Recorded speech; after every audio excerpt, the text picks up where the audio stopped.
We are going to demonstrate a unique observations. We have a beaker and we will take a hardboard. Now we will balance the hardboard here.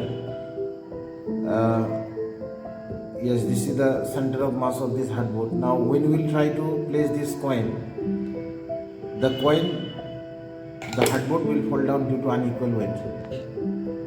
Now we have filled this beaker with water and we will now balance this paper. And now this time we will place the coin. So you can see that it can hold the weight of that coin. It is due to surface tension. The surface tension in water actually stops the coin from falling down. It is strong enough to hold multiple coins. Now we will place another coin. Let us see whether it falls or not. Now yes, it is strong enough to hold some weight. It is due to the attractive force between the water molecules. So this is due to the surface tension. Yes, you can see it is holding multiple coins. We are placing one coin after another.